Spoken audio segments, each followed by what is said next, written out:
C'est un numéro d'illusionniste, digne des plus grands prestidigitateurs. Celui d'un homme qui a fait disparaître son ex-compagne sans que personne ne s'en aperçoive. Il a commis le meurtre parfait. Le meurtre parfait, c'est faire en sorte que personne ne s'inquiète, que le temps passe et qu'on ne trouve aucune preuve. Pendant près de 10 ans, Christian Carrier a réussi à masquer le meurtre de Djamila Iften. Un crime passé inaperçu auprès de tous. Vous voyez qu'elle avait refaire sa vie, vous voyez. Qu'elle avait rencontré quelqu'un de bien et puis qu'elle était partie avec. Ça aurait pu aussi bien arriver, hein. Il est tout à fait possible que Djamila ait pu disparaître pour mener une autre vie que celle qu'elle menait. Mais un élément troublant vient remettre en cause la thèse de la disparition. Un cauchemar récurrent qui hante les nuits de la fille de Djamila, un cauchemar qui a tout l'air d'une scène de crime. Et celui qui tient le couteau, c'est son père. Et il y a du sang partout. Rêve ou réalité, les enquêteurs vont tenter de percer les secrets de ce mystérieux songe.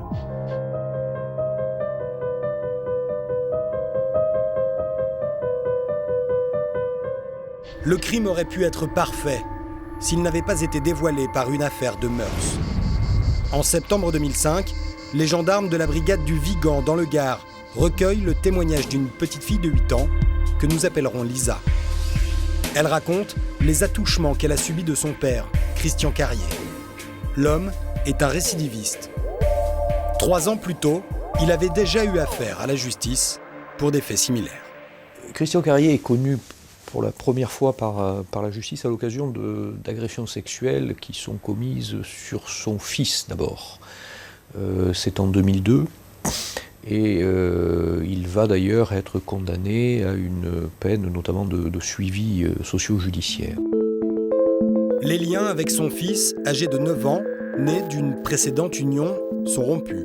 Lisa, elle, est alors placée en famille d'accueil, mais son père conserve un droit de visite. Il la voyait en visite, et c'est d'une occasion de visite, de droit de garde ou de visite et d'hébergement, qu'il a commis sur elle des attouchements sexuels. Christian Carrier ne conteste pas les faits, mais il en nie la gravité.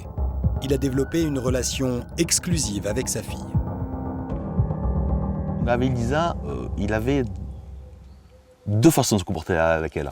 Il était capable de passer des heures assis sur le mur en train de la coiffer, elle et le petit chien, ou alors être très sévère avec. On aurait dit que c'était son jouet pratiquement. C'était, comme on dit, si ça aurait été une fille, on aurait dit qu'il jouait avec sa poupée Barbie.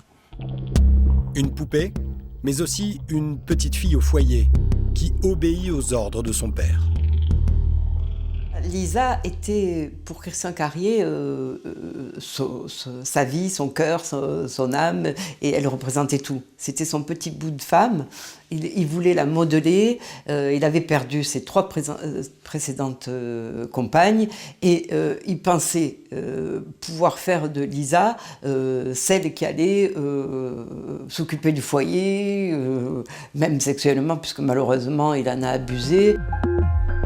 Les gendarmes souhaitent alors recueillir le témoignage de la mère de Lisa, Djamila.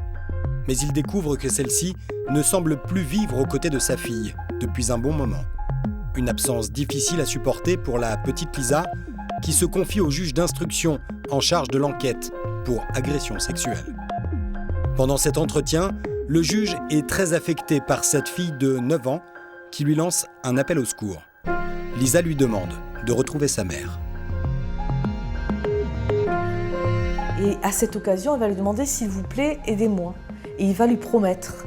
Et il va saisir le procureur de la République, le juge d'instruction, et demander l'ouverture d'une enquête, d'une recherche de personnes disparues. Ce n'est que parce qu'il y a l'affaire d'agression sexuelle que la justice s'intéresse à la mère pour essayer de l'interroger, qu'on va commencer à se rendre compte qu'il y avait finalement beaucoup de gens qui n'avaient plus vu Djamila depuis 1998 et qui n'avaient pas signalé.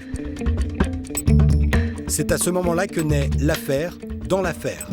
1 an après le début de l'enquête pour agression sexuelle, Djamila reste introuvable.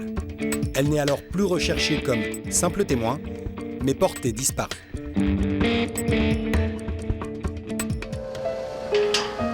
En 2006, la section de recherche de la gendarmerie de Nîmes lance une enquête pour déterminer les causes de cette disparition. L'enquête va d'abord porter sur les recherches classiques que l'on fait dans ce genre de situation, c'est-à-dire les investigations auprès de divers organismes sociaux, les CAF, la sécurité sociale, enfin, pour essayer de retrouver la trace. Mais aucune administration n'est en mesure de localiser la jeune femme. Pas une trace. D'après Christian Carrier, le père de Lisa, Jamila a effectivement quitté le Gard. Elle serait retournée vivre près de sa famille, en région parisienne.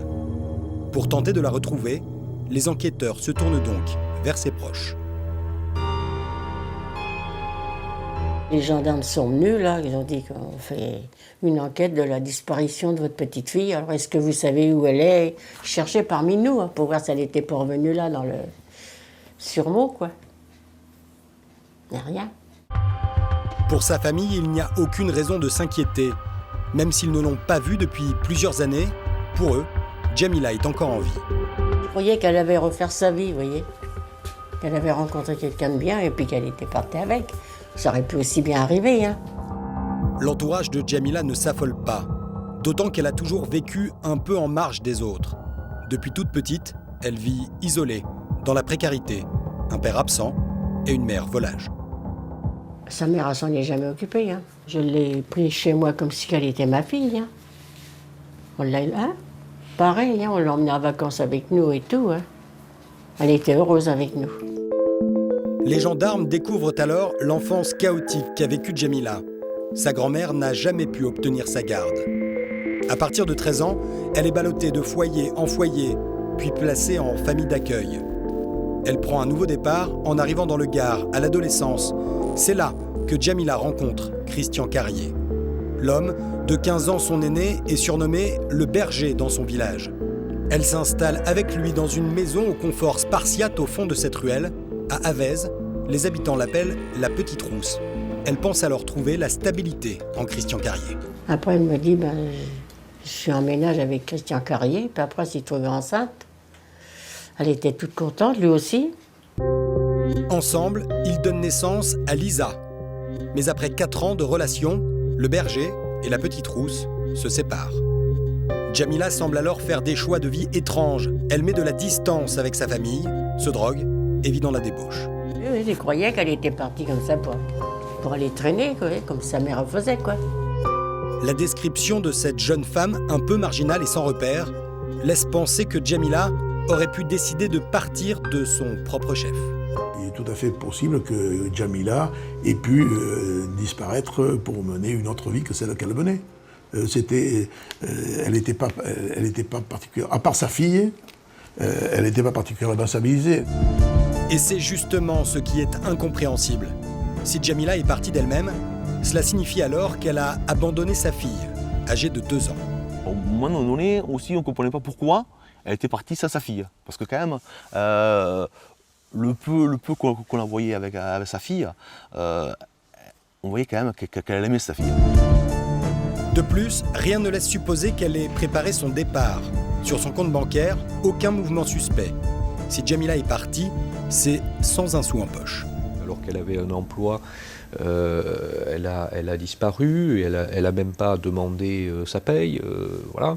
Toute une série d'éléments qui apparaissent effectivement troublants sur une disparition subite. Les gendarmes ne croient pas à la disparition volontaire de Jamila. Pendant 1 an, ils cherchent dans toute la France et à l'international. Ils passent au crible les fichiers de la police scientifique, de la Banque centrale et des opérateurs de téléphonie, mais aucun signe de vie. Plusieurs pistes sont alors envisagées. Jamila fréquentait un milieu un peu marginal, et donc il y a effectivement là toute une série d'investigations qui ont été effectuées pour essayer de savoir qui elle fréquentait, à quel endroit, comment. Parmi ces fréquentations, un homme, François Dupuis. Les enquêteurs s'intéressent à lui car c'est le dernier compagnon connu de Jamila. Elle l'avait rencontré après avoir quitté Christian Carrier. Il serait l'une des dernières personnes à l'avoir vu. Il a été entendu, il a même été placé en garde à vue, je crois, hein, comme témoin. Il y a des écoutes téléphoniques qui ont été placées aussi pour voir un petit peu ce qu'il faisait, ce qu'il pouvait dire, etc. Les écoutes téléphoniques ne révèlent rien. Pas de traces de sang dans son ancien appartement. Les gendarmes considèrent alors que François Dupuis n'est pas impliqué dans la disparition de Djamila. Mais il va faire avancer les enquêteurs en racontant qu'il l'a vue pour la dernière fois une journée d'août 1998. Il l'a accompagné dans l'après-midi chercher sa fille Elisa chez Christian Carrier. Il est reparti, il l'a laissée et à partir de ce jour-là, il ne l'a plus revue. Il dit, bon, de toute façon, c'était pas quand même non plus une relation d'une grande stabilité. Bon, ils étaient comme ça ensemble, et à un moment, lui aussi, considère que si elle se manifeste plus, c'est que, c'est terminé, on passe à autre chose, quoi, voilà.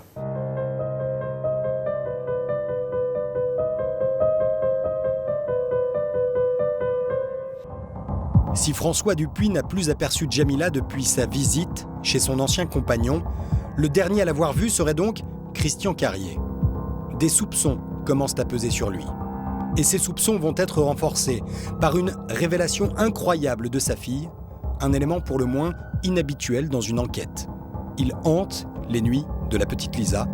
Il s'agit d'un cauchemar récurrent que fait l'enfant. C'est un cauchemar où elle voit sa mère frappée par un homme avec un couteau. Et celui qui tient le couteau, c'est son père. Et il y a du sang partout. Ce cauchemar n'a pas valeur de preuve et ne fait pas du père un coupable. Mais il est pris très au sérieux par les gendarmes qui décident d'entendre Christian Carrier. Christian Carrier, fort logiquement, on va leur répondre « Mais écoutez, j'en sais rien, je comprends pas, c'est un cauchemar, c'est un rêve. » On ne condamne pas les gens sur des rêves, il a raison.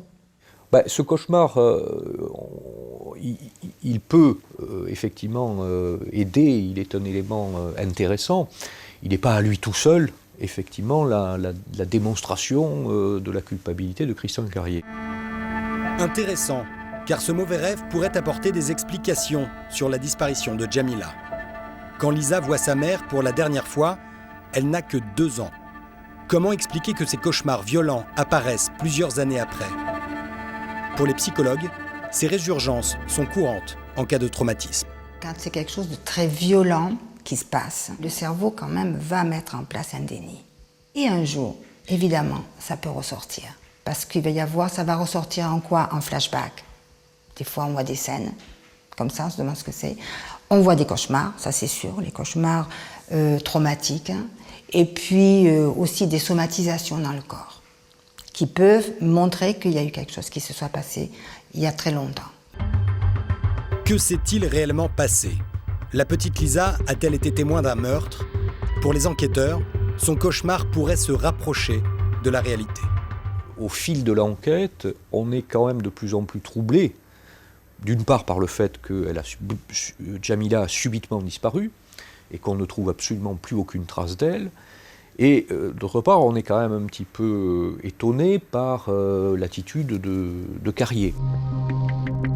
Les enquêteurs vont donc resserrer leurs investigations autour de cet homme dont le comportement leur semble de plus en plus suspect. Les gendarmes s'aperçoivent rapidement que si Djamila existe aux yeux de tous, c'est uniquement par le biais de Christian Carrier. C'est lui, par exemple, qui donnait des nouvelles à sa famille à travers des lettres dans lesquelles il leur racontait la vie de Djamila. En 8 ans, il en enverra ainsi une 12aine. Il disait toujours qu'elle était là, puis qu'elle s'occupait même pas de sa gamine, qu'elle venait manger là et tout ça. Il voulait la salir, quoi. Et ça, surtout. Il disait qu'il avait fait un tour et puis qu'il l'avait vu avec un tas de gars. Il dit sûrement qu'ils la font travailler et tout. Je sais pas pourquoi il me dit des choses pareilles. Ah oui, mais un jour, il m'avait écrit ça. Pour les gendarmes, il ne fait nul doute que Christian Carrier a tout mis en œuvre pour que personne ne s'inquiète du sort de Djamila. Et pour cela, il lui a bâti une réputation de femme peu fréquentable, une façon de tenir ses proches à distance, tout en faisant croire qu'elle est vivante. Et les enquêteurs découvrent que la première victime de ses talents de manipulateur, c'est Lisa. sa propre fille. Il va faire croire à la petite que régulièrement, qu'il a rencontré sa mère dans le village, ou qu'elle est venue la nuit quand elle dormait, ou le jour quand elle était à la crèche, et qu'elle vient exprès au moment où elle n'est pas là parce qu'elle ne veut pas la voir, qu'elle ne l'aime pas. Donc il va s'accaparer l'enfant pour lui tout seul et faire qu'elle ne veuille plus voir sa mère, qu'elle ne demande plus sa mère. Et pour ne pas éveiller les soupçons dans le voisinage, là encore, pendant des années, Christian Carrier brouille les pistes à propos de Jamila. On lui a posé la question quand même, Christian. Alors, elle est où? De toute façon, elle est partie de la région, elle est retournée au bled. Voilà. Ça, c'est la version qu'il m'a donnée à moi. À certains, il lui avait dit qu'elle était retournée sur Paris, À d'autres, il avait dit qu'elle avait eu un accident de voiture et qu'elle était décédée. Donc, automatiquement, les versions, il était plus cohérent. Des contradictions qui trahissent Christian Carrier. Un cauchemar qui le met en scène, de mystérieuses lettres. Pour les gendarmes, l'homme devient le principal suspect. Ils ont alors la conviction qu'ils ne cherchent plus une femme disparue, mais un corps. On va ouvrir une information judiciaire, cette fois-ci, qui va plus être simplement en recherche des causes de la disparition ou éventuellement de la mort, mais qui va être quand même déjà homicide volontaire. Qu'est-ce qui nous conduit à faire cela? C'est la certitude, effectivement, qu'elle a disparu, qu'elle n'est plus là et qu'elle n'est plus en vie. En décembre 2008, plus de 10 ans après la disparition de Jamila, les enquêteurs extraient Christian Carrier du centre de détention de Tarascon, où il purge une peine de 4 ans pour les agressions sexuelles commises sur sa fille. L'homme est placé en garde à vue à la gendarmerie du Vigan pendant 48 heures. Pendant toute la garde à vue, Carrier va nier tout ça, va pas du tout admettre qu'il ait pu avoir une responsabilité. Il va, par contre, effectivement, commencer à reconnaître qu'il a écrit des lettres qui ne correspondaient pas à la réalité.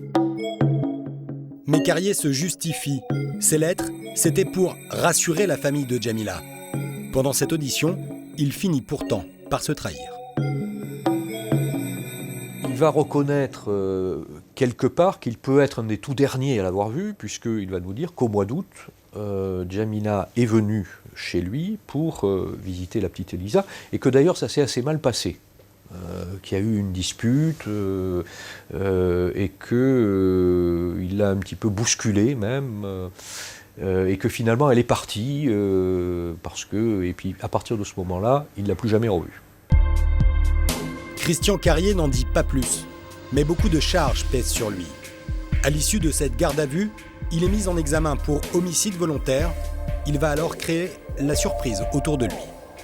Après n'avoir rien avoué aux enquêteurs pendant 48 heures, il va adopter une attitude absolument différente devant le juge d'instruction et il va passer des aveux.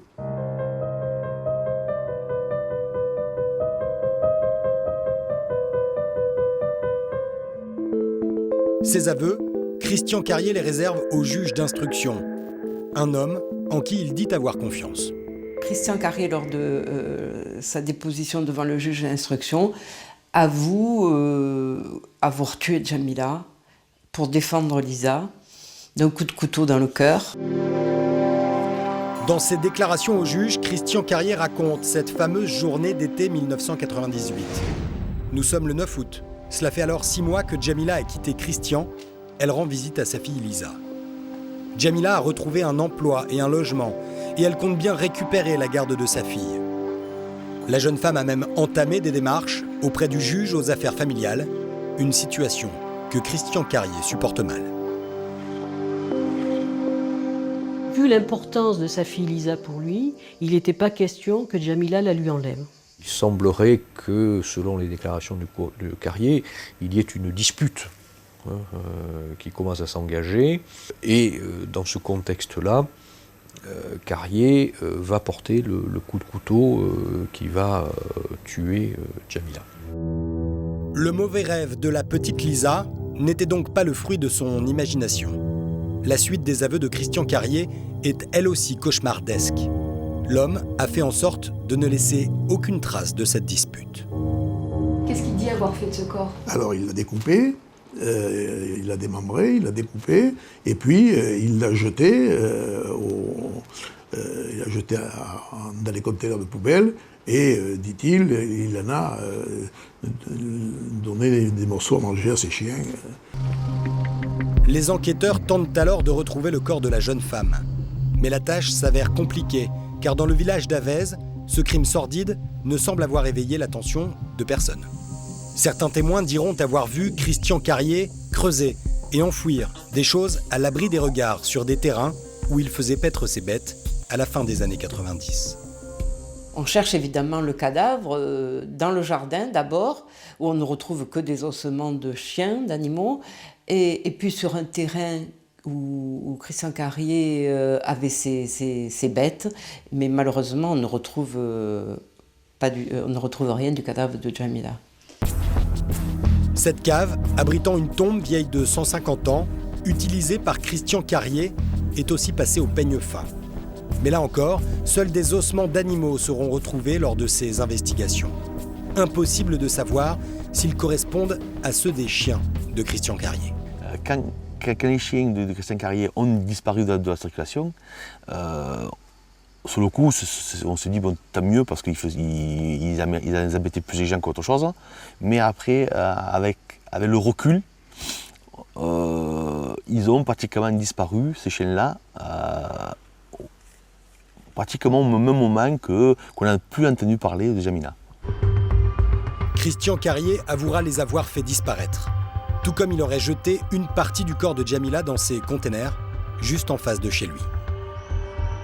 On va même essayer de faire des recherches sur la filière, j'allais dire, d'écoulement des ordures pour voir un petit peu ce que ça donnait. Bon, on va se rendre compte que la traçabilité est absolument impossible. Ces recherches donc vont toutes s'avérer infructueuses pour retrouver traces du corps ou d'une partie même du corps de Jamila. Et ce qui va d'ailleurs aussi, quelque part, conforter les déclarations de Carrier sur la façon dont il s'est débarrassé du corps. Près de 10 ans après les faits, les gendarmes tentent de déceler des indices au domicile de Christian Carrier.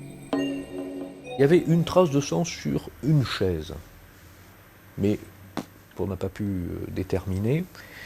Et puis, on a eu quand même aussi un élément, c'est qu'on a appris dans le cadre de ces recherches que, à l'époque des faits en 98, le sol était recouvert de lino. Et que, après, Carrier s'est débarrassé de ce lino. Les enquêteurs ne parviendront pas à mettre la main sur ce qui pourrait être une preuve. Le temps a tué tout espoir de retrouver une trace de Jamila. Il a commis le meurtre parfait. Le meurtre parfait, c'est faire en sorte que personne ne s'inquiète, que le temps passe et qu'on ne trouve aucune preuve. Après avoir reconnu ce crime parfait, l'homme se rétracte. Il ne supporterait pas la médiatisation de l'affaire et n'assume plus ses aveux. Et la presse s'empare de la chose en faisant des publications, bien entendu, sans égard pour lui et en le présentant pratiquement comme un monstre. À ce moment-là, il prend conscience de la portée de ses aveux.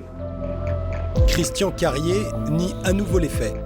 C'est donc un procès difficile qui s'annonce. Le procès d'un crime sans cadavre, sans témoin et sans preuve.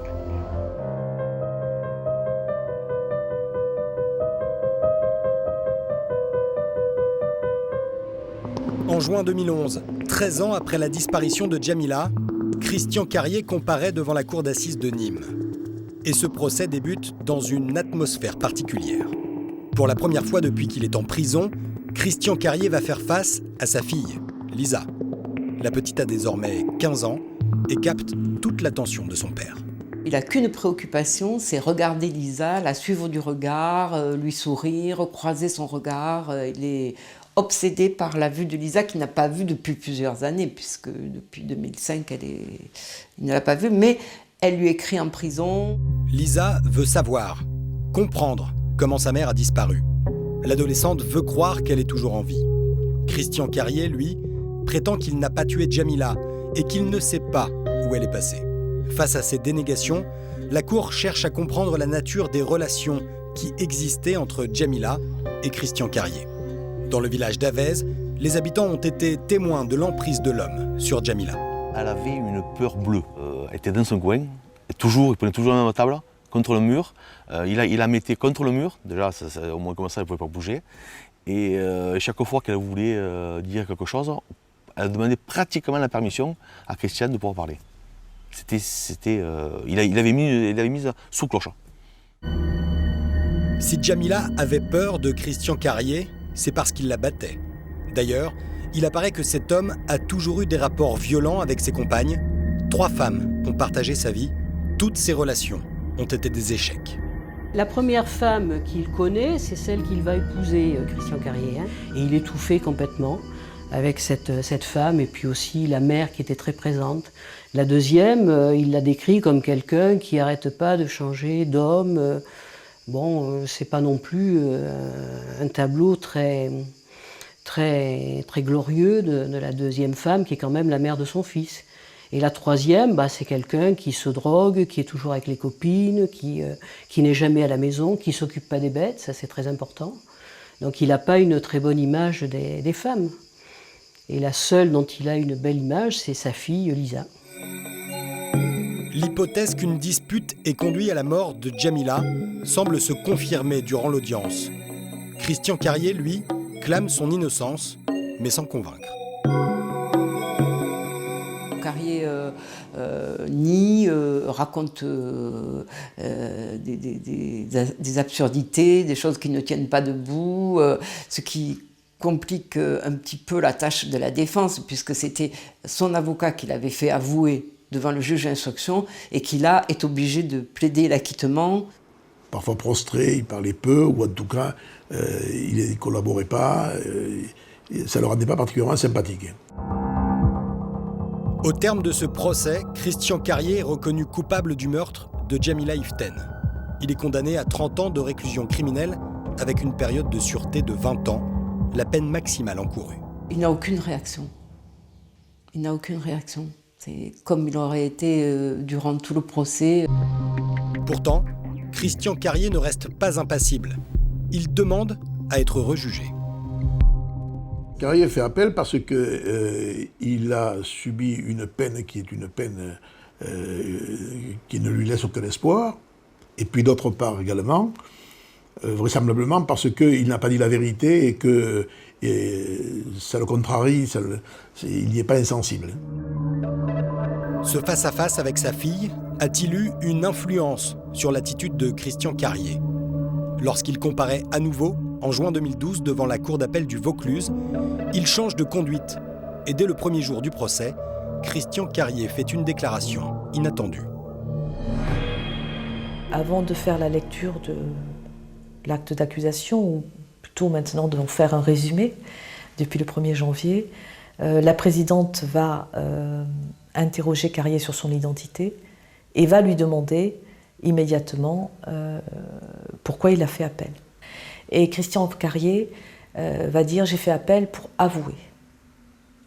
Il y a un silence de mort, sauf l'enfant qui va s'effondrer en pleurant. Elle espérait, elle pensait au fond d'elle que sa mère était encore en vie et qu'elle allait pousser la porte de la cour d'assises et rentrer et dire « ma fille, je suis là ». Le père confirme alors ses aveux livrés au juge d'instruction. Le 9 août 1998, il y a bien eu une dispute avec Djamila qui a tourné au drame. La femme aurait saisi un couteau. Son ancien compagnon se serait alors senti menacé et l'aurait retourné contre elle. Le mobile avancé par Carrier, c'est la légitime défense, la protection de l'enfant, mais en fait le mobile, et on le sait, et parce que les enquêteurs l'ont bien, et le juge d'instruction l'ont bien démontré, c'est la garde de l'enfant. Il ne pouvait pas supporter, imaginer qu'elle puisse récupérer son enfant. Il assure ne pas avoir voulu tuer Djamila. reconnaît s'être débarrassé du corps et confirmera du bout des lèvres les détails les plus sordides. Je crois que Christian Carrier est libéré par rapport à sa fille parce qu'il lui doit la vérité qu'elle la lui a demandée et qu'il ne la lui avait pas dite. Et puis, parce que l'attitude de cette jeune fille est admirable. Pendant le procès en appel, le rapport de force s'inverse entre Christian Carrier et Lisa. La petite fille devenue adolescente n'est plus sous la coupe de son père. Elle exige des réponses. Où? Quand? Pourquoi? Est-ce que tu m'aimais? Sur ce ton, tranché comme ça. Et quand il lui disait « je sais pas, quand ?» Elle reposait la question. Quand? Les yeux dans les yeux. Alors il lui répondait « ma fille, tu comprends pas ». Il essayait de la manipuler, il essayait de la... Mais ça ne marchait pas. Juste avant le délibéré, Christian Carrier prend la parole une dernière fois. Il demande pardon à sa fille. Puis la cour rend sa décision. L'homme est à nouveau reconnu coupable du meurtre de Djamila. Il est condamné à 30 ans de réclusion criminelle, mais sans peine de sûreté. Égal à lui-même, Christian Carrier reste impassible et encaisse le coup sans rien dire. Christian Carrier est retourné en détention, où il a entamé un suivi psychiatrique. Quant à sa fille, Lisa, elle repart avec des questions à jamais sans réponse. En apparence, elle réagit bien. Elle a une certitude maintenant, c'est que sa maman est morte. Elle a une date qu'on a fixée, je crois, au 9 août. Elle n'a pas de corps. Elle espérait avoir un corps, avoir quelque chose. Lisa peut enfin commencer à faire son deuil sans cercueil. Sans père, sans mère, elle se reconstruit dans une famille d'accueil, entourée d'éducateurs, quelque part en France. En Italie, le fascinant récit d'un meurtre dont le déroulé était écrit dans un roman. La presse se passionnera pour cette histoire, quand les policiers, eux, iront très vite voir l'écrivain.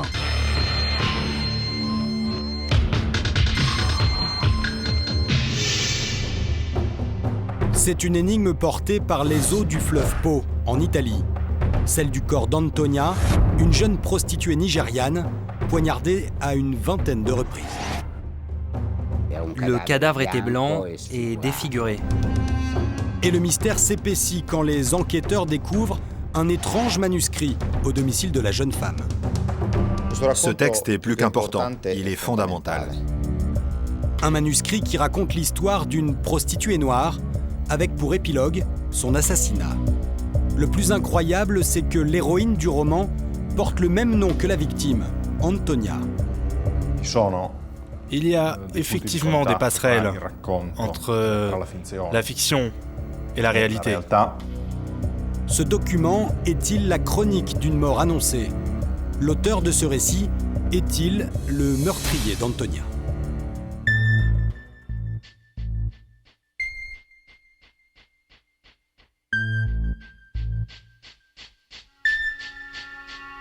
C'est une enquête presque impossible qui commence sur les berges du fleuve Po, à quelques kilomètres de Turin. Ce matin de février 2012, un promeneur a appelé les carabiniers pour leur signaler un corps. Un cadavre qui flotte au pied de ce barrage, un cadavre terriblement abîmé.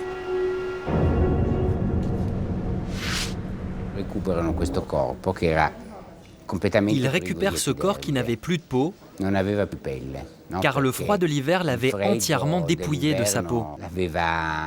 Le cadavre était blanc et défiguré. Le corps est dans un état de décomposition avancée et les carabiniers ne trouvent aucun papier d'identité. Mettre un nom sur ce cadavre sera donc difficile. L'autopsie menée à l'Institut médico-légal de Turin permet d'obtenir les premières informations. Il s'agirait d'une femme âgée d'une vingtaine d'années et les légistes comprennent très vite que sa mort n'est pas accidentelle. Le cadavre portait les traces d'environ 20 coups de couteau et cette mort violente était soulignée par les blessures au niveau des mains. Des blessures qui semblent prouver que la victime aurait tenté de se défendre. En revanche, il n'y a pas de traces de viol. Les enquêteurs excluent donc la piste du prédateur sexuel. Les légistes doivent maintenant identifier ce cadavre, mais il est resté si longtemps dans l'eau que la tâche est presque impossible. L'épiderme était complètement détruit, ce qui empêchait le relevé des empreintes digitales. Alors, pour mettre un nom sur ce corps, les légistes vont avoir l'idée d'utiliser une technique très rare. Ils se sont servis d'une technique ancienne, un peu à la Sherlock Holmes. Et ils ont allié ça aux technologies modernes pour obtenir les empreintes digitales de la victime. Les experts décident d'appliquer une méthode qui date du 19e siècle, la seule qui peut fonctionner dans un cas pareil. On l'appelle la technique de la suie. Puisque la peau a disparu, ils vont aller chercher les empreintes directement dans les chairs de la main.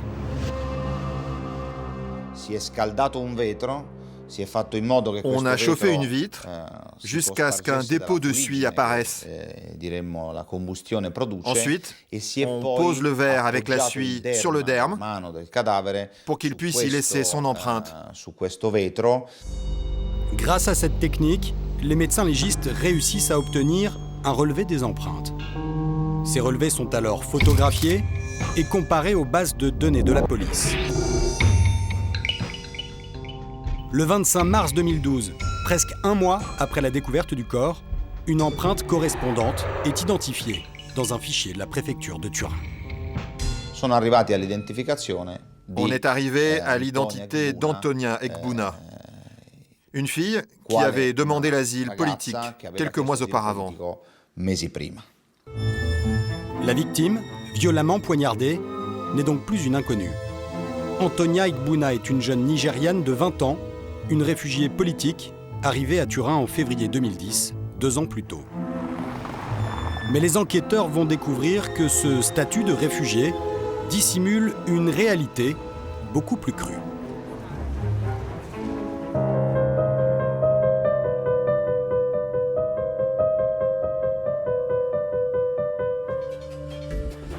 Pour retrouver la trace de l'assassin d'Antonia, les gendarmes italiens doivent découvrir qui était la jeune femme. Le problème, c'est qu'elle n'a ni domicile connu, ni profession déclarée. Depuis son entrée en Italie, elle ne semble avoir laissé aucune trace. Les enquêteurs italiens n'ont qu'un seul indice, son nom. Une fois qu'on a eu le nom et le prénom de la personne, on a interrogé les compagnies téléphoniques pour savoir si cette personne possédait une ligne de téléphone. Et cette démarche est fructueuse. Antonia possédait un portable et grâce aux données de géolocalisation, les enquêteurs vont découvrir les lieux que la jeune femme a l'habitude de fréquenter. Ils constatent qu'elle passe la plupart de ses après-midi à Carignano, dans la banlieue de Turin, et ses nuits le long des boulevards de la ville. Des quartiers chauds, des lieux réputés pour être des repères de la prostitution nigériane. La jeune femme serait donc une prostituée, mais les carabiniers ignorent toujours son lieu de résidence. Le problème, c'est que souvent, une prostituée qui travaille à Turin peut être domiciliée dans une autre ville. Le point le plus délicat à élucider a été justement de savoir avec précision où elle habitait. Pour découvrir l'adresse d'Antonia, les enquêteurs vont se livrer à une longue série d'écoutes téléphoniques. Ils se concentrent alors sur les numéros qui correspondent à d'autres ressortissants nigérians.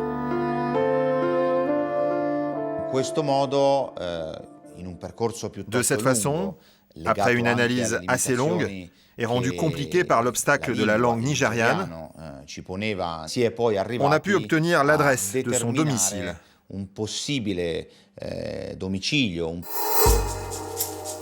Après plus de 12 semaines d'investigation, les enquêteurs italiens aboutissent à cette adresse. Le 40 Via Rondaccio, un petit appartement situé dans un quartier populaire de Turin. Les enquêteurs espèrent y trouver des éléments qui pourraient les mettre sur les traces du meurtrier. Quand nous sommes arrivés dans l'appartement le 4 juillet, ce que nous avons trouvé nous a confirmé que nous suivions la bonne piste. Sur place, ils trouvent 2 femmes, les colocataires d'Antonia, Doris et Juliette. Elles confirment qu'Antonia vivait bien là et reconnaissent aussi que la jeune femme se prostituait. Lors de la fouille de l'appartement, les carabiniers découvrent, rassemblés dans une armoire, les effets personnels d'Antonia. Parmi ces maigres possessions, quelque chose attire leur attention. Un manuscrit. Un manuscrit de 9 pages, intitulé « La rose et le lion », et qui va faire basculer l'enquête. Ce qui interpelle tout de suite les carabiniers, c'est que l'héroïne de cette nouvelle s'appelle Antonia, comme la victime.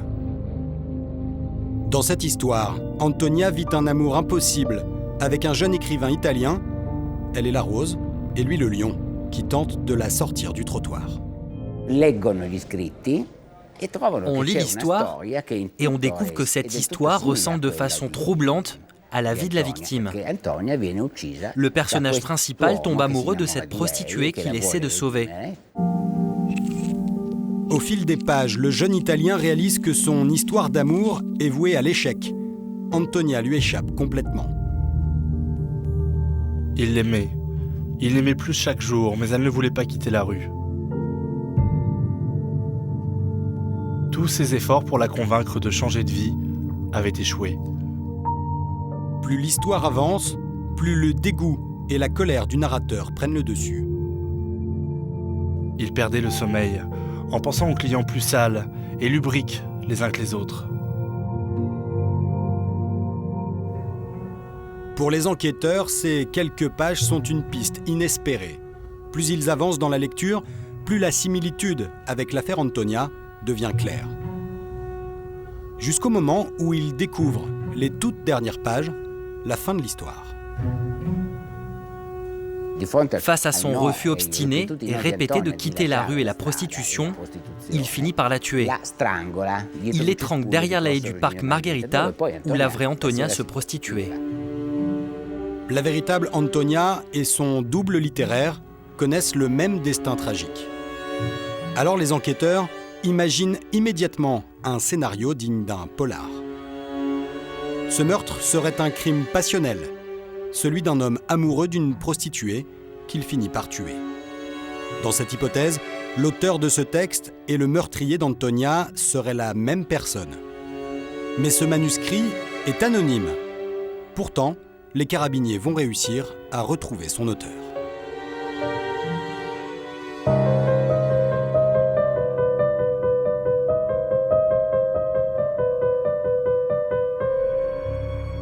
Les carabiniers ont compris qu'il existait probablement un lien entre le manuscrit et la mort d'Antonia. Pour remonter la piste du tueur, ils doivent maintenant identifier l'auteur de ce texte. Alors que font-ils ? Puisqu'ils savent que l'homme voyait probablement souvent Antonia, ils demandent à la compagnie téléphonique d'Antonia la liste de tous ses appels entrant et sortant de l'année précédente. Et parmi les correspondants réguliers d'Antonia, il y a un numéro qui revient très souvent. On découvre 1900 échanges téléphoniques entre le téléphone d'Antonia et un autre portable. Un portable au nom de Piampacet. Daniele Ughetto Piampacet. Effectivement, il a échangé 1900 coups de téléphone avec Antonia en 8 mois. C'est presque 8 conversations par jour. Daniele Piampacet est donc un intime d'Antonia. Mais est-il pour autant l'auteur de ce texte ? Nous avons essayé de comprendre si entre le texte et la vie de Daniele, il existait des similitudes. des éléments concordants. Et nous avons trouvé que oui, en effet, beaucoup de situations décrites dans le texte s'apparentaient à son expérience personnelle. Effectivement, la vie du narrateur dans La Rose et le Lion est presque une réplique de celle de Daniele Piampachette. Comme le personnage du texte, Daniele vit à Giaveno, un petit village situé à quelques dizaines de kilomètres de Turin. Ce diplômé de philosophie de 34 ans a, comme dans l'histoire, des prétentions littéraires.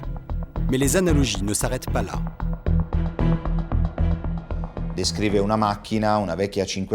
décrit par exemple une Fiat 500 avec énormément de kilomètres au compteur. Et son père possède une voiture qui correspond exactement à cette description. Il parle aussi dans le livre d'un nid d'amour où il se retrouvait aux alentours de Giaveno. Et ça aussi, ça correspond. Parce qu'on a découvert que Daniele occupait parfois un logement similaire. Avec tous ces éléments, les gendarmes italiens ont la conviction que Daniele Piampachette est bien l'auteur du manuscrit. Il leur reste à établir le lien avec le meurtre d'Antonia. Et c'est à nouveau grâce à la géolocalisation du téléphone qu'ils se renseignent sur les habitudes et les déplacements de Daniele. À travers une recherche informatique, ils ont pu connaître tous les lieux d'où les coups de fil partaient. Et grâce au tracé des répartiteurs, on a pu reconstituer les trajets. Par exemple, Daniele est allé 94 fois à Carignano en quelques mois.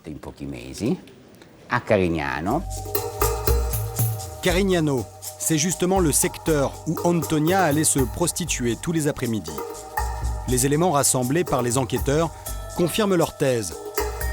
Daniele était un intime d'Antonia Egbuna. Non seulement nous avons trouvé énormément de coups de fil échangés, mais nous avons pu établir une liste des lieux dans lesquels ils se trouvaient tous les deux au même moment. Tout ça jusqu'à une certaine date, et puis plus rien. Cette date, c'est le 28 novembre 2011, et elle retient toute l'attention des carabiniers. C'est la date à partir de laquelle le téléphone d'Antonia a définitivement cessé d'émettre. Les enquêteurs supposent donc qu'il s'agit de la date de sa mort. Mais surtout, à partir de ce jour-là, Daniele Piampachette ne passe plus aucun coup de téléphone à Antonia. Il ne l'appelle plus et ne cherche pas à la rencontrer. Contrairement à ses habitudes, qui étaient de rouler beaucoup en voiture, pendant une semaine, après le 28 novembre, M. Huguetto ne bouge pas de Giaveno. Et il ne retourne pas à Turin. C'est donc un changement radical de ses habitudes, un changement radical de sa relation avec la fille. Daniele Piampachette devient le suspect numéro 1 dans cette affaire. Les carabiniers ont suffisamment de présomption, ils souhaitent à présent l'entendre et s'apprêtent à l'arrêter. Ils décident de l'interpeller le 14 août, au domicile de ses parents. Il n'a pas manifesté d'émotion particulière lorsque la police judiciaire et les carabiniers sont entrés. Je ne définirais pas cette façon de réagir comme froide, mais plutôt neutre. Et ceci est un détail qui nous a frappés. Lors de l'arrestation, les carabiniers vont faire une découverte incroyable. Plusieurs manuscrits. Des nouvelles, comme celles retrouvées chez Antonia. Des textes avec une obsession récurrente. Dans un autre récit qu'on a retrouvé, intitulé « Le bracelet de corail », le personnage principal, qui est évidemment son alter ego, tue une prostituée à coups de couteau. Tuée à coups de couteau, comme Antonia. Cette nouvelle similitude renforce encore la conviction des enquêteurs. Daniele Piampachette est conduit à Turin pour y être interrogé par les carabiniers. En réalité, Huguetto n'a pas vraiment fourni de version, ni à chaud, ni dans les interrogatoires successifs. Au début, il a tout simplement choisi de garder le silence. Dans un premier temps, Daniele va garder le silence. Mais en interrogeant ses proches, et notamment ses parents, les enquêteurs vont découvrir que l'homme entretient un rapport obsessionnel et presque maladif avec les femmes noires.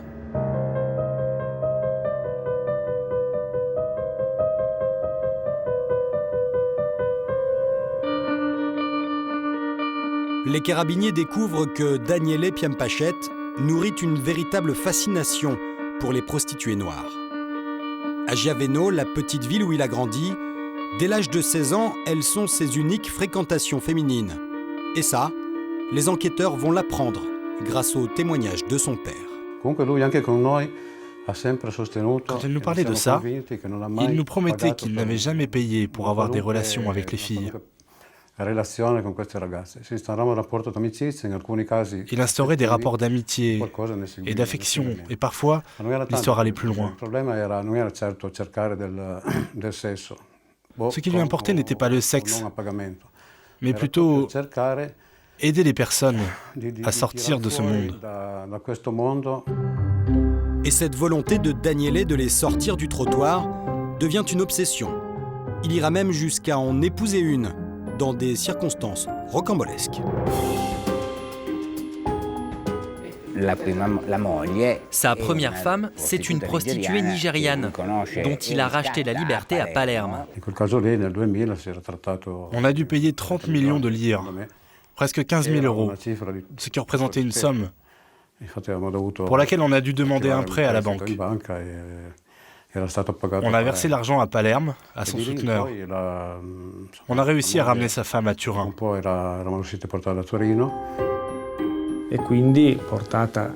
Elle a été recueillie par lui et sa famille et mise en sécurité dans le nord du pays. Ensuite, il a décidé d'épouser cette femme et ils vivront ensemble pendant 5 ans. Sauver une prostituée et en faire sa femme, pendant 5 ans, Daniele va vivre le bonheur. Un bonheur précaire, car en 2006, tout bascule. Daniele Piampachette va très mal.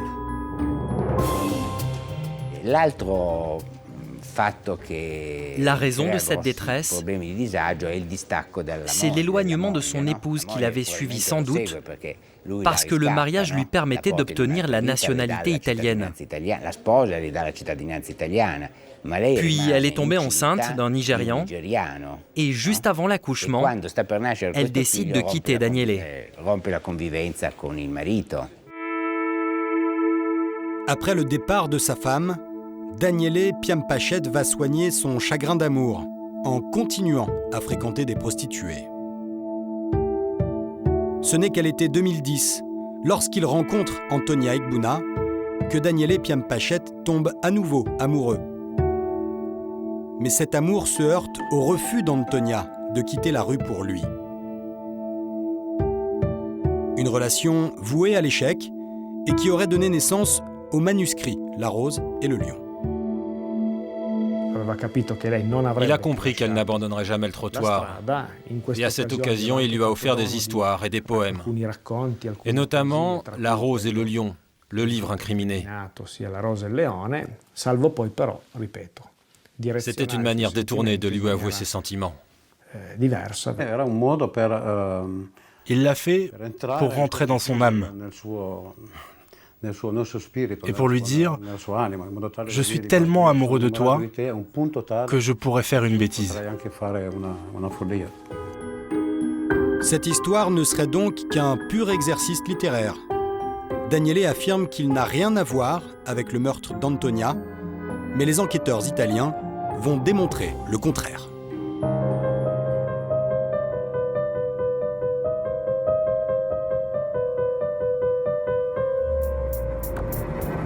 Pour tenter de confondre Daniele, les enquêteurs vont cette fois-ci comparer ses déplacements avec ceux d'Antonia pour la journée du meurtre, le 28 novembre 2011. Grâce aux données de localisation de leur téléphone portable, ils parviennent à élaborer un scénario. Le 28, Daniele appelle Antonia 3 fois. Le dernier coup de fil est à 16h08 et elle éteint le téléphone quelques secondes après, comme si elle ne voulait plus rien savoir, comme si elle était fâchée. À ce moment-là, Daniele Piampachet est chez lui, dans son village de Giaveno. Grâce à la localisation du téléphone, les enquêteurs réalisent qu'il a pris la route. Selon eux, puisqu'il ne peut plus joindre Antonia, il serait parti à sa recherche, à Turin. Il s'est alors rendu à proximité de la Via Rondaccio, là où résidait Antonia. À partir de là, Daniele ne répond plus au téléphone. Contrairement à ses habitudes, dans l'après-midi du 28, M. Huguetto ne répond pas au téléphone. Il ne répondra que plus tard, à partir de 21h. Le fait est qu'entre 16h30 et 20h, il ne répond pas au téléphone. Pour les carabiniers, le meurtre aurait eu lieu entre 17h30 et 19h. Dans le scénario qu'ils ont imaginé, Piampachet aurait alors retrouvé Antonia près de chez elle, via Rondaccio, et l'aurait fait monter dans sa voiture. Ils auraient roulé un moment jusqu'à un parc du sud de Turin qui jouxte le Pô.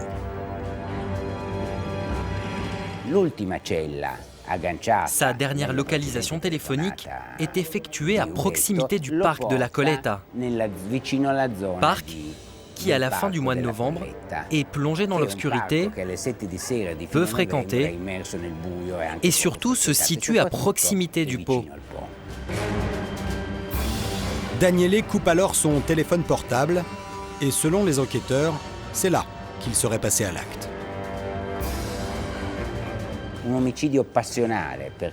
Un crime passionnel parce qu'elle a été frappée à 25 reprises au couteau. C'est un geste que seul quelqu'un d'envahi par l'émotion peut commettre.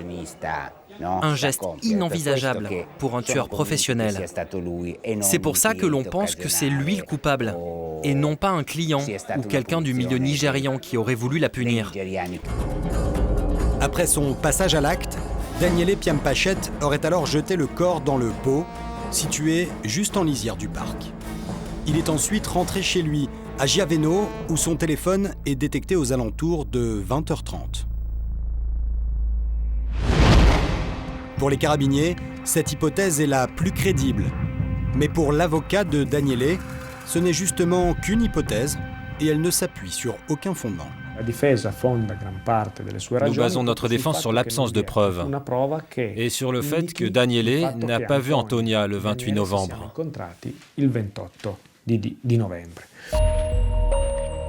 Sa présence à proximité du domicile d'Antonia, le jour du meurtre, n'aurait aucun lien avec la jeune femme.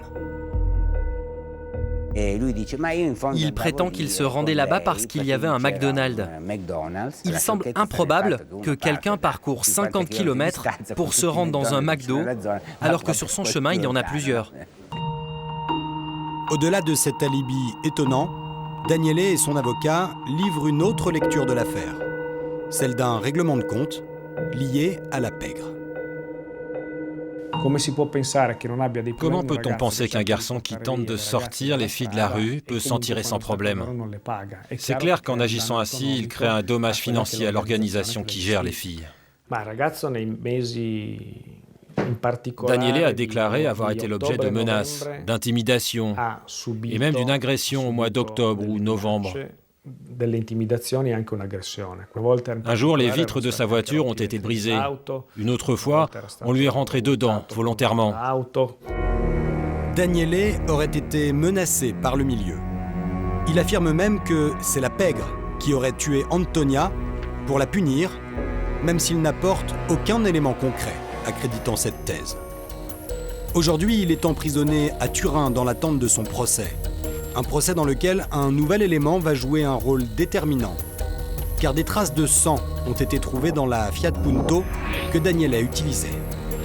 Cette découverte pourrait être décisive pour établir sa culpabilité. Si l'ADN correspond à celui d'Antonia et si la tache de sang est importante, cela pourrait confirmer l'hypothèse selon laquelle Antonia a été tuée dans la voiture ou à l'extérieur et transportée en voiture jusqu'au lieu où le corps a été abandonné, probablement à proximité du pot.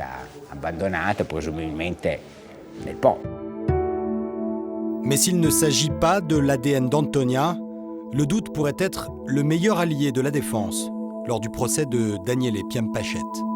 Il se tiendra dans les prochains mois devant la cour d'assises de Turin.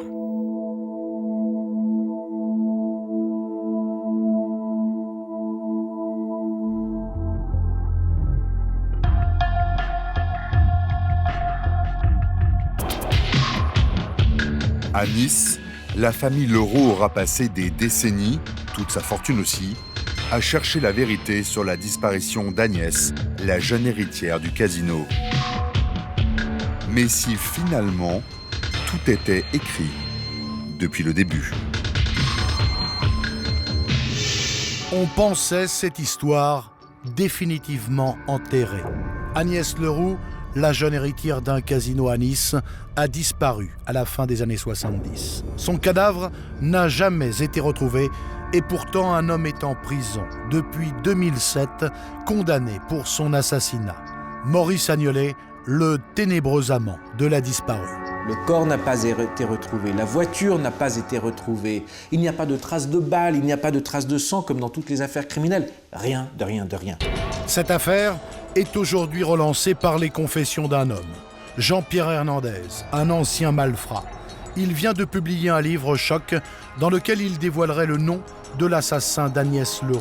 Et d'après lui, ce n'est pas Maurice Agnolet. Je ne suis pas là pour sortir M. Agnolet de prison, je suis là pour dire la vérité. Ce nouveau témoignage sonne comme un coup d'éclat dans ce feuilleton judiciaire qui a défrayé la chronique pendant plus de 3 décennies. Qui a vraiment tué Agnès Leroux? La justice a-t-elle condamné un innocent? Retour sur 30 années d'incertitude.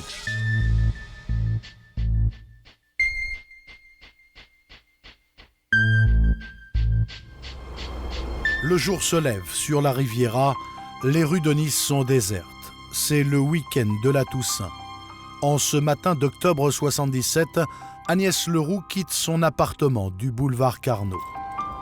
La jeune héritière a prévu de partir quelques jours sans préciser ni sa destination, ni la durée de son voyage. Elle part avec ses affaires de toilette, ses bijoux, ses valises, sa voiture. Tout le monde se dit, elle est partie, elle va revenir. Au bout de quelques semaines, Agnès n'est toujours pas rentrée. Mais dans son entourage, personne ne s'inquiète. Nous, on s'est inquiétés, mais on ne s'est pas inquiété tout de suite, parce qu'Agnès, c'était quelqu'un qui aimait bien se balader, qui partait en voyage, ne serait-ce que pour ses affaires. Elle a été une des premières Françaises invitée à la foire de Canton par les Chinois. Et puis, de toute façon, elle adorait voyager. Moi, j'ai beaucoup voyagé avec Agnès. Donc, d'une part, elle aurait pu partir en voyage. C'était une personne qui avait l'habitude de voyager, notamment au Maroc, en Turquie, en Asie, en Afrique. C'était vraiment une baroudeuse. Agnès est donc plutôt une jeune femme indépendante. À 29 ans, elle est l'héritière d'une grande famille bourgeoise monégasque. Sa famille possède l'un des plus grands casinos de France, mais elle préfère utiliser sa condition de jeune fille riche pour réaliser ses projets personnels. C'était quelqu'un d'un peu rebelle contre l'ordre établi, qui avait une forte personnalité, qui avait beaucoup d'idées sur la vie qu'elle voulait mener, sur le métier qu'elle faisait. Et donc c'était quelqu'un de très actif.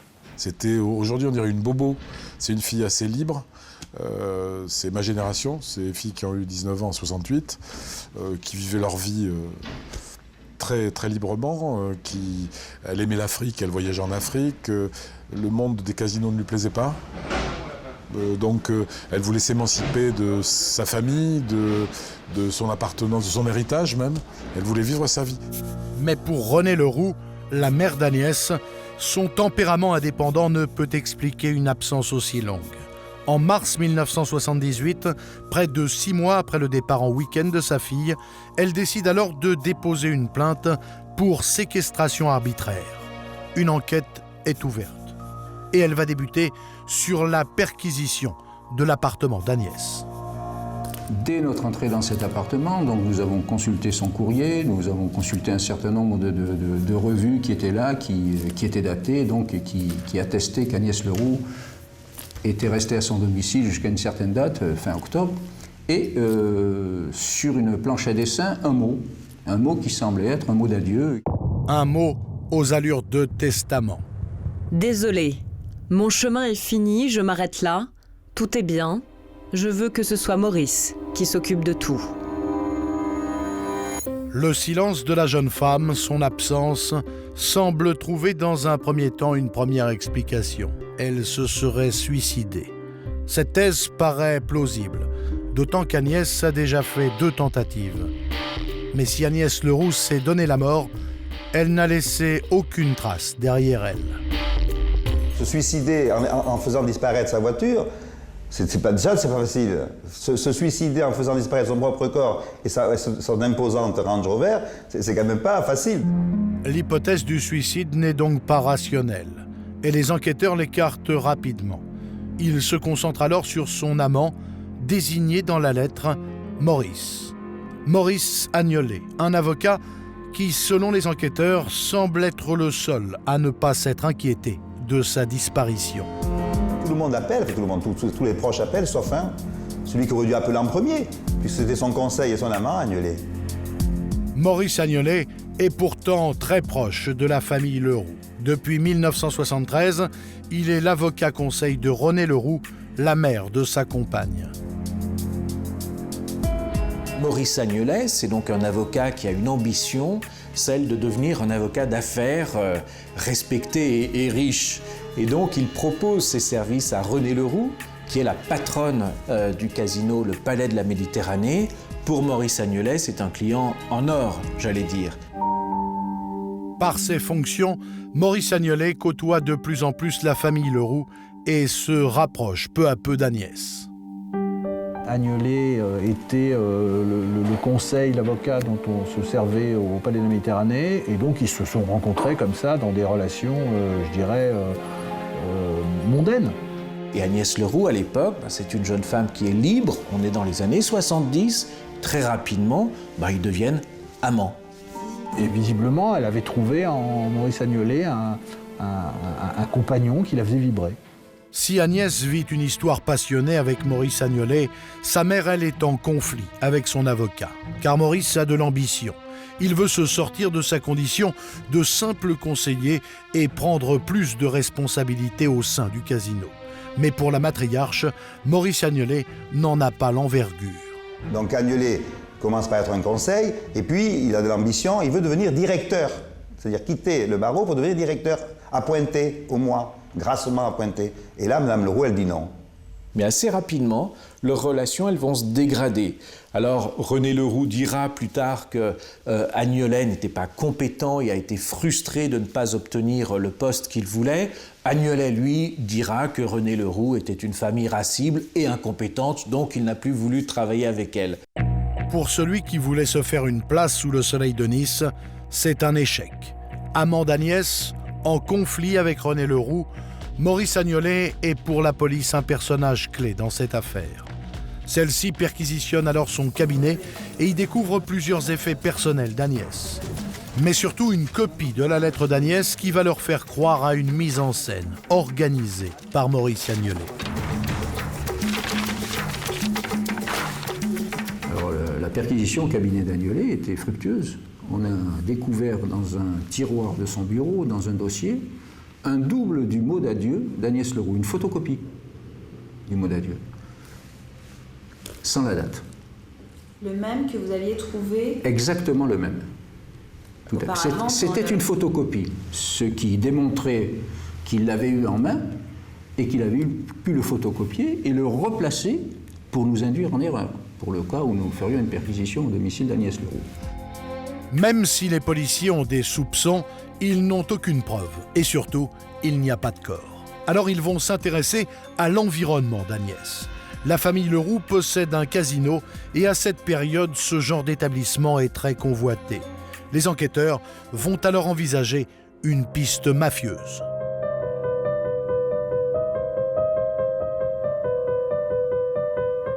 À Nice, René Leroux est propriétaire du Palais de la Méditerranée, l'un des plus gros casinos de France à cette époque. Situé sur la promenade des Anglais, ce bel établissement fait de nombreux envieux. En 1977, on parle de guerre des casinos sur la Côte d'Azur, de guerre des casinos. Ça veut dire qu'il y a une lutte terrible pour prendre l'emprise sur ces différents casinos, de Menton jusqu'à Cannes, et qu'il y aura de nombreux morts. Il y a plus d'une 50aine de morts par règlement de compte. Donc les rapports avec ce qu'on a appelé la mafia étaient courants dans tous les casinos de France à l'époque. Et il y a un homme qui rêve de mettre la main sur le casino des Leroux. Leur concurrent direct, il s'appelle Jean-Dominique Frattoni. Lui aussi est propriétaire d'un casino en vue, le Roule, situé également sur la promenade des Anglais, à 500 mètres à peine du Palais de la Méditerranée. Pour Frattoni, racheter le Palais de la Méditerranée, c'est l'occasion d'étendre son pouvoir. Frattoni voulait faire à Nice un, entre guillemets, Las Vegas européen, c'est-à-dire un ensemble de casinos, d'hôtels, de boîtes de nuit qui donnait à Nice une place éminente dans le tourisme. L'ambitieux businessman tente à plusieurs reprises de convaincre René Leroux de vendre son casino. Mais celle-ci est catégorique, elle refusera toujours. Sur la Côte d'Azur, tout le monde sait que René Leroux et Jean-Dominique Frattoni se vouent une haine réciproque.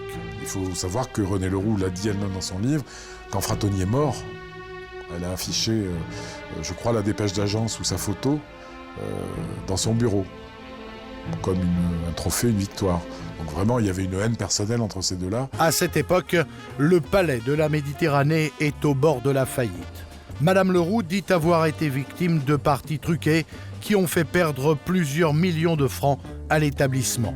Mais pour elle, il est hors de question de laisser son patrimoine entre les mains de malfrats. Elle avait une posture éthique qui faisait qu'elle ne voulait... Comme on savait que les acheteurs, c'était la mafia, c'était Frattoni, elle ne voulait pas vendre à la mafia, elle ne voulait pas que nous touchions à l'argent sale. Mais au-delà de sa famille, certains associés de René Leroux sont moins scrupuleux et décident de vendre leurs actions à Frattoni. Il devient ainsi propriétaire de la moitié du capital du Palais de la Méditerranée. René campe sur ses positions, elle refuse de lui céder ses parts et de quitter son fauteuil de PDG. Frattoni est très décidé, il a enfin trouvé une faille pour la faire plier, Agnès. Car Agnès a des parts dans le casino familial. Et surtout, la jeune femme est en désaccord avec sa mère. C'était le vilain petit canard, elle, entre guillemets, hein, bien entendu. C'était une fille qui voulait s'émanciper, vivre libre, loin de sa famille, avec une mère très autoritaire, qui voulait garder intact le patrimoine qui lui avait été laissé par son défunt mari. Et la seule qui n'était pas d'accord, parmi les enfants, c'était Agnès. Avec ma mère, c'était une source de conflit un peu plus dur qu'avec mes sœurs et moi-même. Parce que ma mère, c'était l'autorité, mon père était décédé des années auparavant. Et donc voilà, c'était des rapports de mère-fille qui n'étaient pas d'accord sur un point de vue stratégique, finalement. Parce que Agnès voulait que nous vendions le casino parce qu'elle avait un certain nombre de projets qu'elle voulait réaliser grâce à l'argent qu'elle allait lui rapporter cette vente. Et ma mère considérait au contraire que ce n'était pas le moment de vendre, qu'il fallait attendre. Frattoni va alors vouloir profiter de cette relation conflictuelle et il va faire appel à quelqu'un qui connaît bien la famille Leroux, Maurice Agnolet. Car l'avocat n'a toujours pas digéré d'avoir été évincé du casino et il entend bien se venger. Se venger, c'est dire à Agnès, voilà, c'est établi aussi dans le dossier, tu vas vendre ton vote à Frattoni, 3 millions de francs, avec cet argent, on va vivre notre vie tous les deux ailleurs, je vais quitter ma robe, je vais raccrocher ma robe, et on va vivre ailleurs. Maurice sait qu'Agnès est une femme rebelle, mais surtout, il sait qu'elle est amoureuse de lui. Alors il la convainc que si elle veut vivre sa vie comme elle l'entend, elle aura besoin d'argent.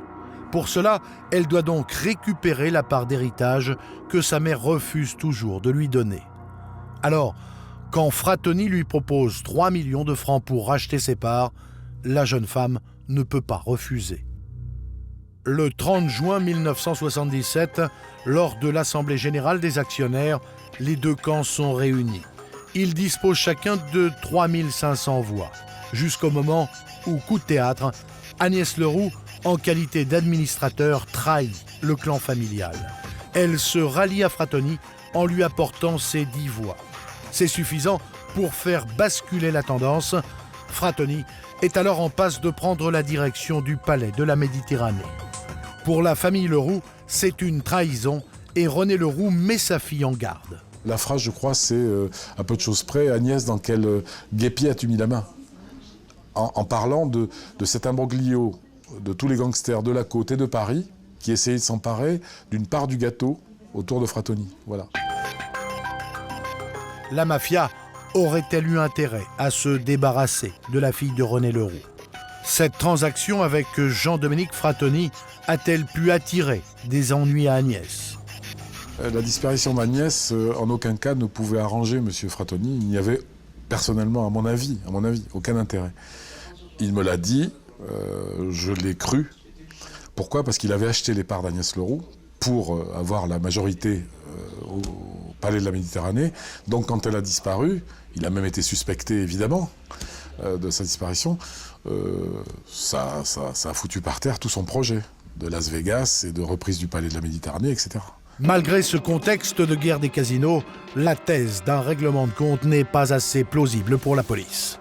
Parmi toutes les pistes exploitées, la seule, vraiment sérieuse, conduit à l'amant d'Agnès, Maurice Agnolet. D'autant que les policiers vont lui découvrir un éventuel mobile.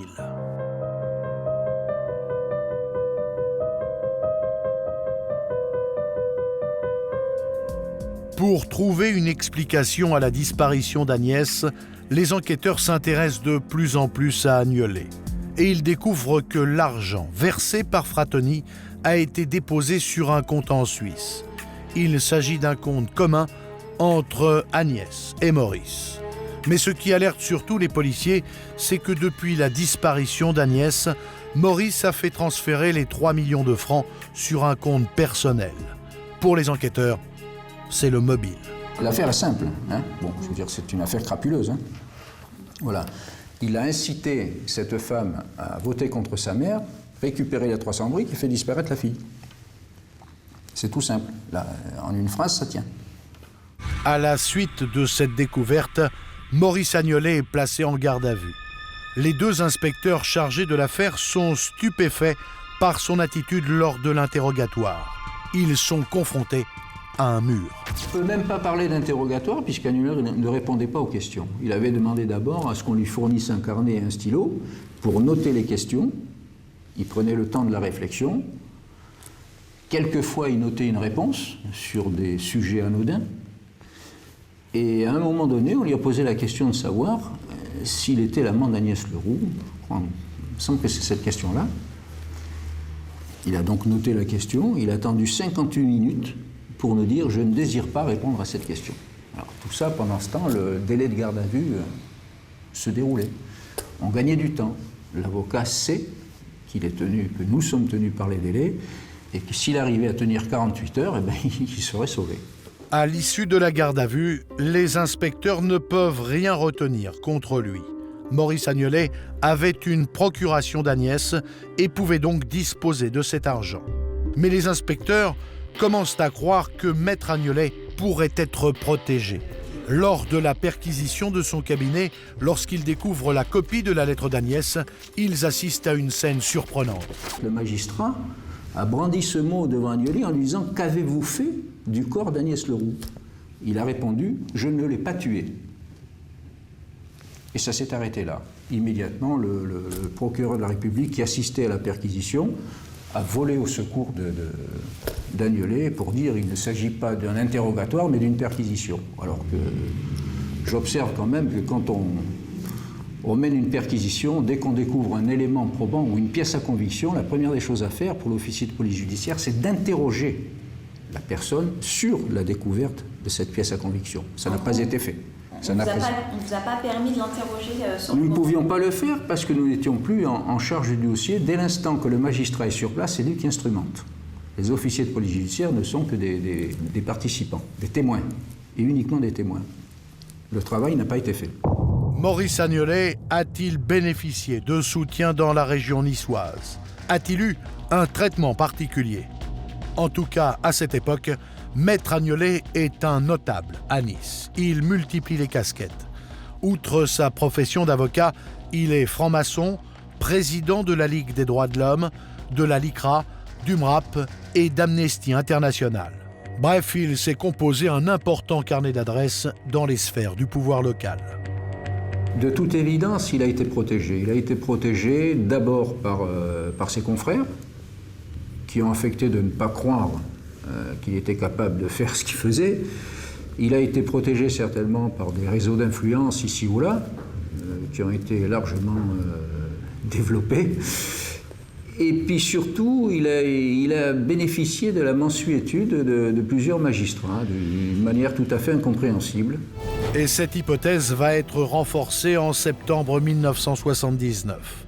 D'après des informations révélées par un proche de l'avocat, les policiers vont cette fois perquisitionner la maison d'Agnolet à Cantaron, près de Nice.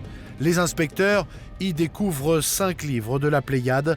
Ils sont tous annotés de sa main, des annotations plutôt troublantes.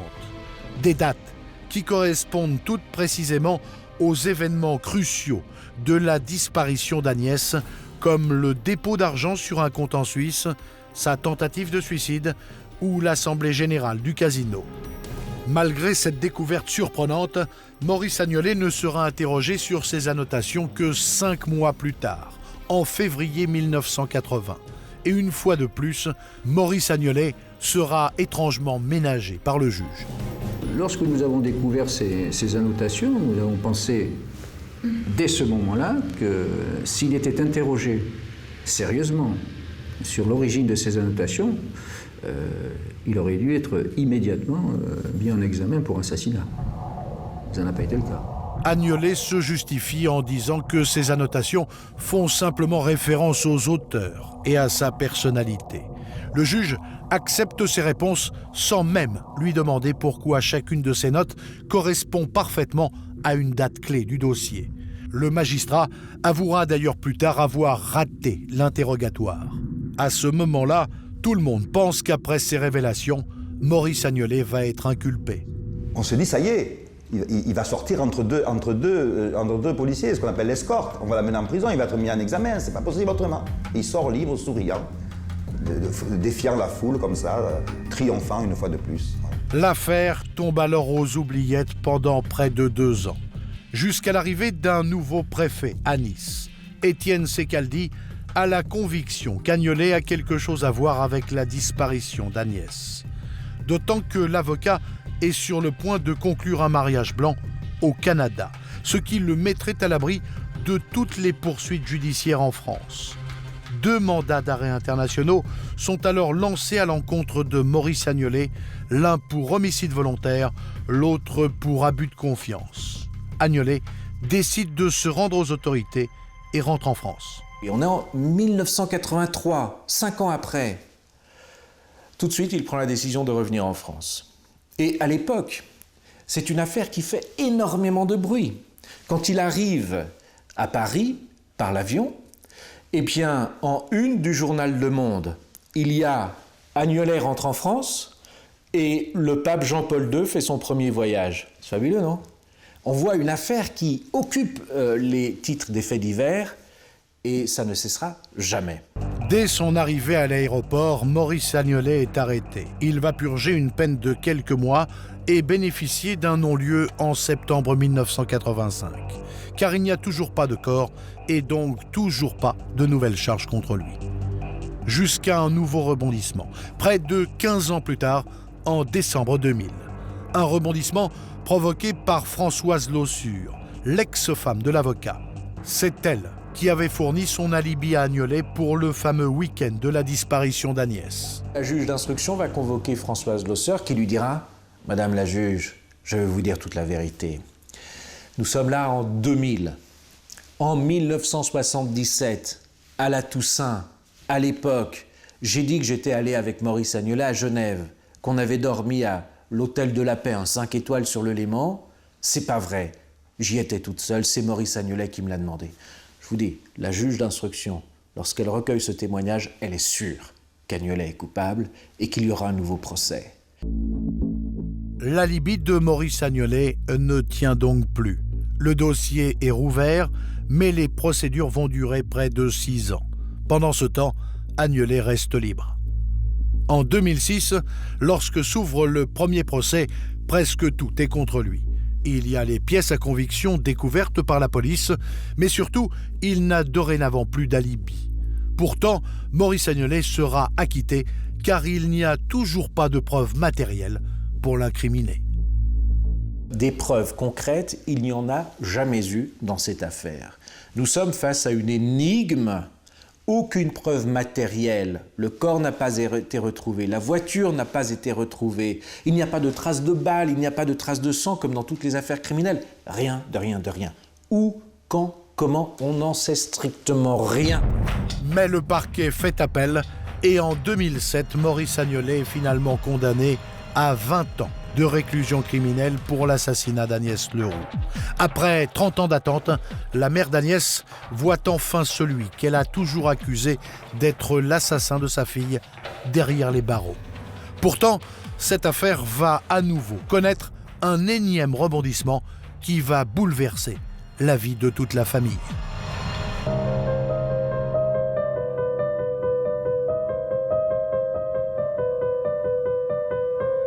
En mars 2011, un ex-truand de la mafia marseillaise affirme connaître le nom de l'assassin d'Agnès Leroux. Cet homme, c'est Jean-Pierre Hernandez. À l'époque de la disparition d'Agnès, il n'était pas à Nice, mais en cavale à l'étranger. Il dit pourtant avoir recueilli les confidences d'un autre gangster. Mon ami Jeannot Lucchesi qui m'a appelé, j'étais dans le Nord, donc je suis descendu, il m'a fait contacter par un de mes frères, je suis descendu, nous avons mangé ensemble, comme j'explique. Nous avons mangé ensemble et au bout d'un moment, nous nous sommes levés tous les deux et nous sommes retirés dans une pièce. Et c'est là qu'il m'a fait les confessions, comme quoi l'affaire de Nice, c'était eux, quoi.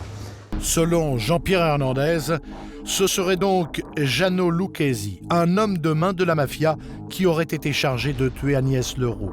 Une version qui ne convainc pas les enquêteurs. Il s'est contenté de répéter ce que lui a dit un ami mourant, condamné par la médecine et qui voulait libérer sa conscience.